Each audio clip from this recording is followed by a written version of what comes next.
भारत माता की जय। भारत माता की जय। भारत माता की जय। वंदे मातरम। वंदे मातरम। वंदे मातरम। नेताजी जय। नेताजी अमर। नेताजी अमर। सबसे पहले मैं नेताजी स्मृति संसद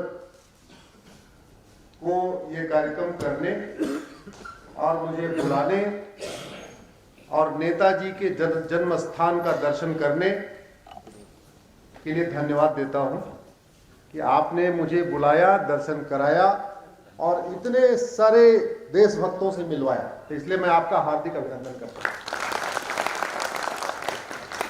मंच पर उपस्थित सज्जन शर्मा जी, मानस रंजन पांडा जी, किशन जी भरतिया जी, शंभुनाथ गोयनका जी और सामने उपस्थित बड़ी संख्या में आए बंधुओं बहनों, मैं आप सबको प्रणाम करता हूं।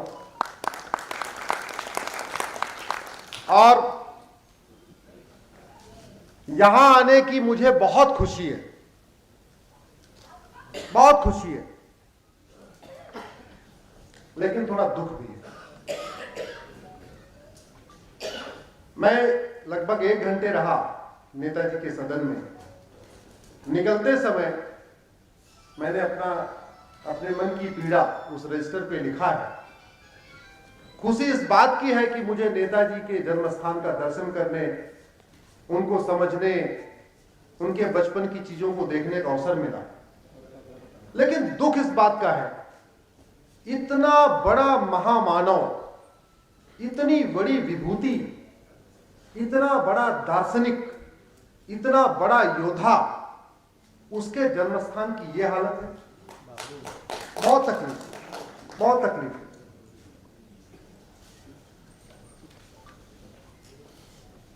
मैं किसी की तुलना नहीं करना चाहता, क्योंकि स्वतंत्रता संग्राम में सबका योगदान था। गांधी जी का भी योगदान था, नेहरू जी का भी था, पटेल साहब का भी था, डॉक्टर अंबेडकर का भी था, सबका था। लेकिन आज इस पवित्र भूमि से, आज के सभी सांसदों और विधायकों से एक आग्रह करता हूं, एक बार आप लोग इस नेताजी के जन्मस्थान पे आइए और आने के बाद अपनी आत्मा से पूछिए कि क्या नेताजी को वो सम्मान मिला, क्या नेताजी के साथ वो न्याय हुआ, क्या नेताजी को हमने घर घर पहुंचाया, क्या नेताजी के विचारों को, उनके कर्मों को हमने स्कूल में पाठ्यक्रम के माध्यम से, सिलेबस के माध्यम से घर घर पहुंचाया। क्यों ऐसा किया गया? जिन लोगों ने नहीं किया उनसे तो मैं कुछ कह नहीं सकता, लेकिन वर्तमान समय में देश के 790 सांसदों, 790 इसलिए कह रहा हूं, 545 लोकसभा में सांसद हैं और 245 राज्यसभा में सांसद हैं। उन 590 सांसदों से आग्रह करता हूं, एक बार आके आइए, जन्मस्थान का दर्शन करिए और मुझे पूरा भरोसा है कि जैसी पीड़ा आज मुझे हुई है इस स्थान का दर्शन करने के बाद, मुझे लगता है जो भी आएगा, जिसने नेताजी को पढ़ा है, नेताजी को समझा है, और जो नहीं भी पढ़ा होगा कम से कम यहां आके देखेगा, उसको इस बात की पीड़ा जरूर होगी कि नेताजी के साथ न्याय नहीं हुआ। और 1 घंटे के दौरान मेरे मन में कुछ और भी चीजें आई हैं। इतना मैं जरूर कहता हूं, आज मैंने 3 मिशन लिया है। नेताजी को भारत रत्न मिले,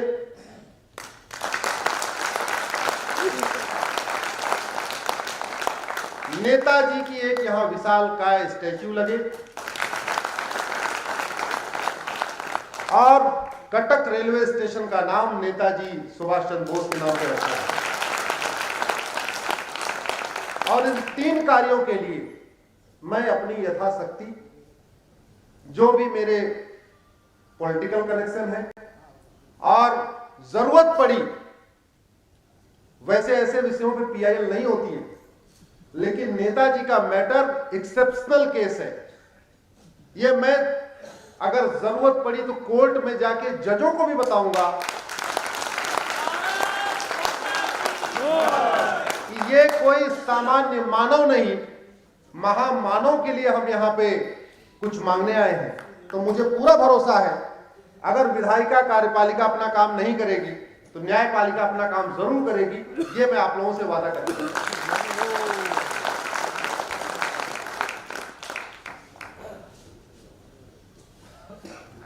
गोयनका जी मुझे सुप्रीम कोर्ट मिलने गए थे दिल्ली में, तो यह हुआ कि 2 दिन का कार्यक्रम रहेगा।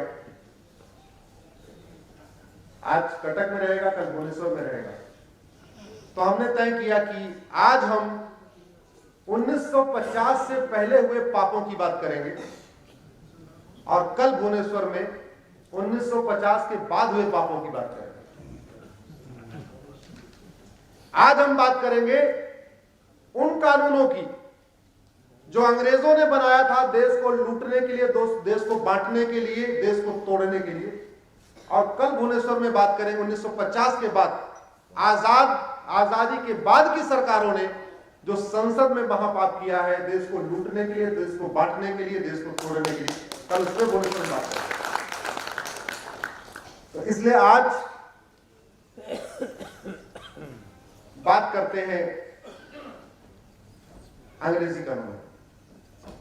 मैं कानून का विद्यार्थी हूं और हो सकता है मेरी अपनी अलग तरीके की समझ हो, लेकिन मैं कुछ आप लोगों से पूछूंगा तो आप लोग उत्तर जरूर देना, और आप इतना तेज उत्तर देना कि आपका उत्तर यहां तक आ जाए, इस माइक तक आना चाहिए। एक नाई बहुत अच्छा हो, सोच उसकी बड़ी अच्छी हो, लेकिन उसका उस्तरा और उसकी कैंची खराब हो, वो अच्छा बाल काट सकता है क्या? एक मिस्त्री की सोच बहुत अच्छी हो, लेकिन उसकी कन्नी मसूली जिससे वो दीवार जोड़ता है, अगर वो खराब हो, अच्छी दीवार जोड़ सकता है क्या? एक डॉक्टर बहुत अच्छा हो, उसकी सोच भी अच्छी हो, डॉक्टर चाहता भी हो कि बीमारी ठीक हो जाए, लेकिन उसके ऑपरेशन थिएटर का सामान अगर घटिया हो, ऑपरेशन सफल हो सकता है क्या? उसी तरीके से देश का शासक, राज्य का शासक कितना ही अच्छा हो, चूंकि देश में कानून का राज है, तो जब तक कानून अच्छा नहीं होगा तब तक राज। बहनें बैठी हुई हैं, इनको बहुत अच्छा खाना बनाना आता ही है, लेकिन अगर इनके किचन का सामान ठीक नहीं होगा, तेल मसाला ठीक नहीं होगा, अच्छा भोजन बनाना नामुमकिन है। मानते हैं कि नहीं?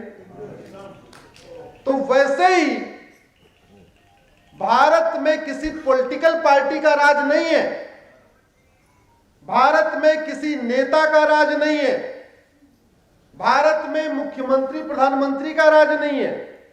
भारत में किसका राज है? कानून का। और ये कानून ही घटिया है।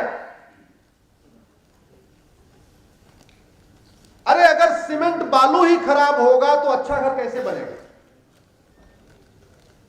आर्किटेक्ट अच्छा भी हो तो क्या हुआ, मिस्त्री अच्छा भी हो तो क्या हुआ, अगर सीमेंट बालू सरिया ही घटिया है तो अच्छा भवन कैसे बनेगा?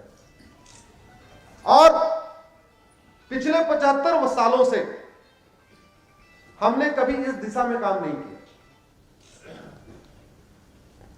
मैं सुप्रीम कोर्ट में पीआईएल करते करते एक बार तो ऐसे लगा शायद अब कुछ बदलेगा नहीं, लेकिन जब मैं पूरी तरीके से ऐसे निराश होने लगा तो देखा फिर बदलाव शुरू हो गया।